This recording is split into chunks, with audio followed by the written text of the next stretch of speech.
Oh, we have to hold these? Yes. First question, okay. In the time that we are living, everyone is very worried about the financial crisis, okay? Okay. I say that in the time that we are living, we are very worried about the financial crisis that we are living. And we know that the main solution is in education. For us, is education. How can schools and institutions help to create an educational leadership to build a better world in these days? Hard question? Well, there's three parts to that question, I think, really. I mean, the first one, yes, we are in a financial state. We have problems, certainly in this and other parts of the world. I think the mistake is necessarily to associate education with any kind of solution to a financial crisis. The financial crisis was caused by a relatively small group of people in a capitalist society, and that's the society in which we live. Yeah. So, given that that's happened and is continuing to happen, my view is that schooling has now to move from the way in which policymakers have been emphasizing over the past 10, 15 years, which is mainly on achieving instrumental results in order to find employment. Yes.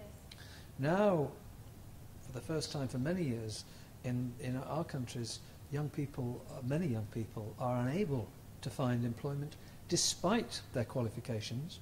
Yes. So I think it creates an opportunity for schools to provide a much broader view of what being educated, being a good citizen, and being a creative person within a family, within a social group means. And so I think we could grasp that opportunity. Now, in terms of leaders, I guess leaders really have the main responsibility in their schools for ensuring that every teacher teaches to their best. Every teacher is creative, every teacher is committed, every teacher is resilient, every teacher loves the children they teach, even if they don't like some of them sometimes. Yes. And so, the job of leaders in schools is, of course, to create their own learning communities for everyone, for children, for young people, and for the staff in the school. However, in these times, it's even more important for them to go out into their communities, to talk to the communities from which their students are drawn, and for the school to be an even greater integral part, I suppose, of the community in which it's located. I agree with you. Thank you very much. Thank you. Mark, what do you think about this question? A number of things. The first is I have the advantage now that I see of having lived a relatively long time. So now I'm 65. And what happens is that you see that there are ups and downs in the world, that the world doesn't go. And so in our students' lifetimes, maybe they start here, that will go there, it will go up and down. We do a very poor job of teaching kids about that and saying, okay, you came in here, but someday you will be here, and someday you might be here again, and this is what life is about. And I think there's an opportunity there to say, let's learn more about the cycles that you learn about over time. I think that the mission of school, I would like to see the mission changed somewhat, because so much of school now ought to be helping people adapt to the very changing world. It's not just students, it's families, it's their parents. So I would like to see the mission of school change and say our job is not to educate kids only, our job is to educate families. And that's, yes, it's very much what you were talking about in the community. And if we redefine the mission so that we won't educate the parents necessarily directly, we'll do it indirectly through the students, but at least we'll always be focusing, and everybody will know that the job of the school is to educate everybody. May I just add one small point to that? I was reminded last week, I was listening to someone from the OECD talk at a conference, and he reminded the conference that across Europe there are still in excess of 1 million children and young people who can't read or write. Yes. So I have to also take that into account, and that's nothing to do with the financial crisis, but it's something we have to provide some focus for, so that they can access what we can access. Okay. Thank you very much. Second question, okay? In your opinion, which are the main changes that we have to confront education today to change our leadership in this society? Main changes in education in our schools today. Well, this actually flows on very well from, I think, the first question, and our responses maybe to that first question. It's clear if you were to look at the documentation on social trends, for example, across the world, and particularly across developed countries, there are a number of trends which have been identified by various writers in America, Putnam, for example, Rob Putnam, and so on. And you know, if you look at those trends, that one of them is that there is much less harmony or cohesion within the traditional family unit. In fact, in many countries that's changed dramatically. People don't eat together anymore. Maybe the families are not a good reference point anymore for the gaining of values, for example, for their children. So that clearly is an issue. Another issue for me is the growth of technology. And in England, for example, research has been carried out about now 3 years ago, which strongly suggests that many children, the majority of children, spend more time interacting with technology, for example, than they do in school, than they do interacting with other members of their family or even their friends in real time. Now, Susan Greenfield, who is, this is a little controversial, but Susan Greenfield, who is a neuroscientist at the University of Oxford, has written about this, and she suggests that technology can have a malevolent effect as well as a benevolent effect on children. Yes, she suggests, and it's worth thinking about this. It's not certain, but it's a suggestion from her own research that children, for example, don't have a strong sense of their own identity as a result of this. That children don't have a strong sense of empathy, some children, because of this, because you can play war games, etc., you can see blood and, virtual blood and so on and so forth. And also that children no longer have a strong sense of the importance of socializing with others and learning from being a member of a group and all of that. So there's just a couple of responses to that kind of question. There's a lot of good reasons why that research is controversial. The first being that we have no baseline, and that's a particularly important thing to say. And the second, the most obvious to me, is that when kids interact with technology, they are not interacting with technology; they're interacting with people through technology, and we've always done that, and there are always good and bad. And my favorite example is fire. Fire has brought incredibly good things to people, and it's dangerous. Yes. And it's dangerous. And so we teach kids to be aware of the dangers of fire, and they're not always, and we have fire, and we have fire people who fight those things. But nobody would say, ban fire. How could we possibly do that? I'll have to come back to you on this. Okay. You may come back. And I'll have to get right now, because I think being a neuroscientist, of course, what Susan Greenfield and others do, and it is controversial, but what they do is they look at the physical brain and the connections which are made between different parts of the brain. And so they have done comparisons between those who spend a lot of time and those who spend much less time interacting with people through technology, or technology, however it's phrased. And they do see retardation in the way in which different parts, different nodes of the brain connect. So I won't say more than that because there's no time to do that. So although it's controversial, it's worth more than one or two thoughts.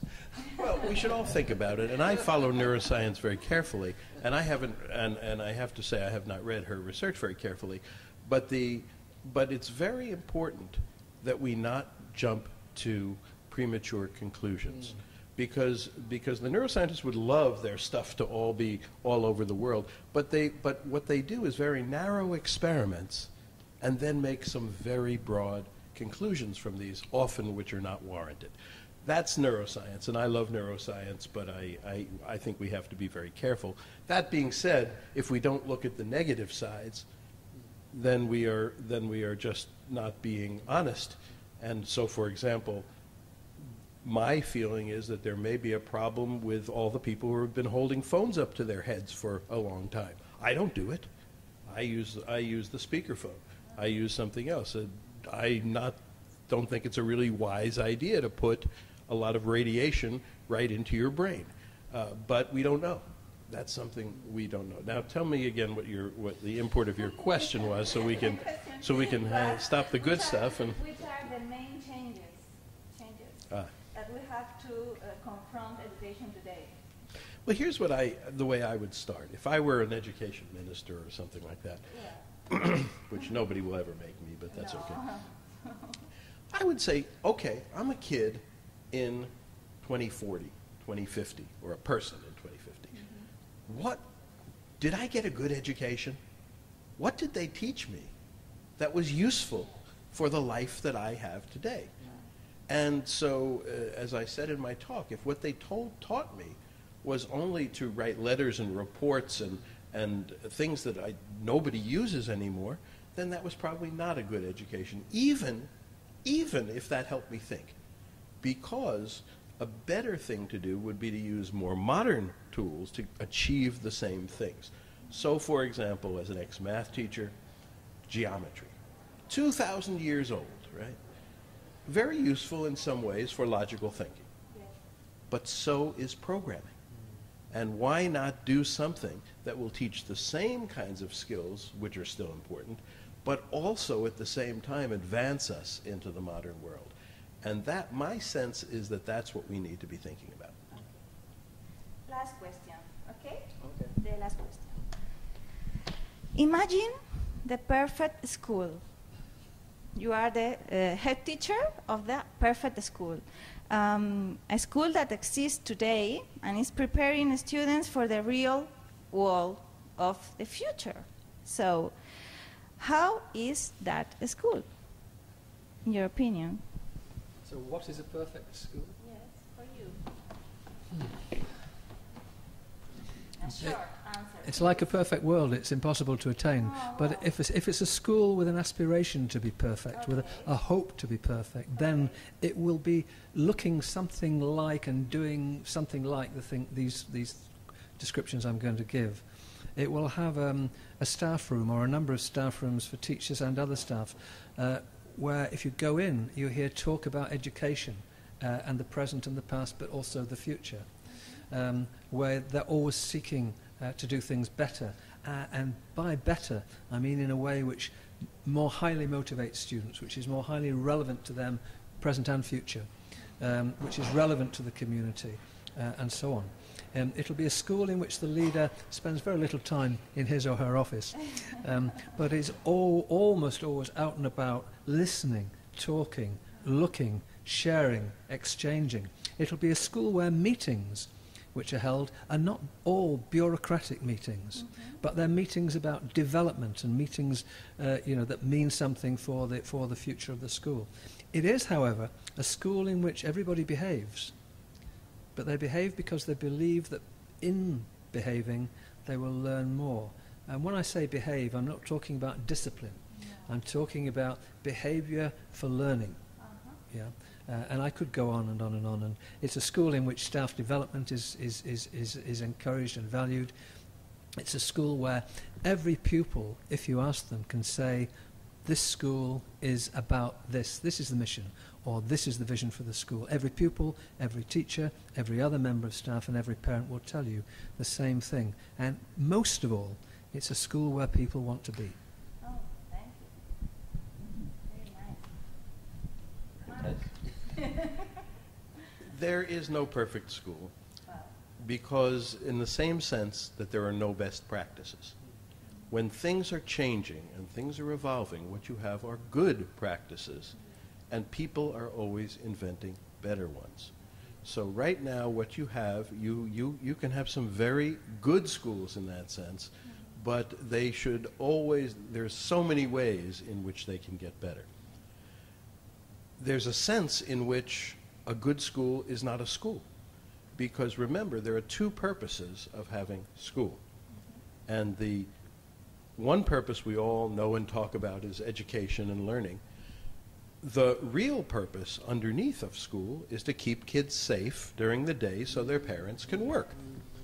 And we know that that's true because if you ask any teacher, what will happen if your kids don't learn? They will say, would you be fired? No. I'll be talked to, I'll be given advice, I'll be given help.